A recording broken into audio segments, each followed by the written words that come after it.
Friends, mutton dalcha எப்படி பண்ணுறதுன்னு பார்க்கலாமா? ஃபர்ஸ்ட் துவரம் பருப்பை நல்லா வாஷ் பண்ணிவிட்டு துவரம் பருப்பு, மட்டன், மஞ்சத்தூள், தண்ணி ஆட் பண்ணி 6 விசில் விடுங்க. இன்னொரு பேனில் ஆயில், வெங்காயம், பச்சை மிளகாய், தக்காளி ஆட் பண்ணி வெங்காயம் கோல்டன் ப்ரௌன் ஆகிற வரைக்கும் நல்லா வதக்குங்க. இஞ்சி பூண்டு பேஸ்ட் ஆட் பண்ணி 2 to 3 மினிட்ஸ் பச்சை வாசனை போகிற வரைக்கும் நல்லா வதக்குங்க. மஞ்சத்தூள், மிளகாய் தூள் ஆட் பண்ணி நல்லா மிக்ஸ் பண்ணுங்கள்.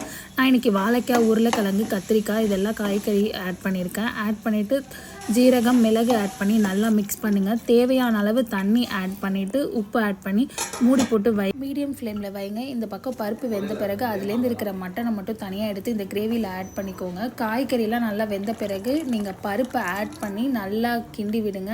அதுக்கப்புறம் புளி தண்ணி கொஞ்சமாக ஆட் பண்ணுங்கள். அதையும் நல்லா மிக்ஸ் பண்ணி விடுங்க. தேங்காய் 1 டேபிள் ஸ்பூன் ஆட் பண்ணி இந்த மாதிரி நல்லா மிக்ஸ் பண்ணி விட்டுட்டு ஒரு 5 மினிட்ஸ் கழித்து லாஸ்ட்டாக நீங்கள் மாங்காய் ஆட் பண்ணுங்கள். அதுக்கப்புறம் லோ ஃப்ளேமில் ஒரு 5 to 10 மினிட்ஸ் வைங்க.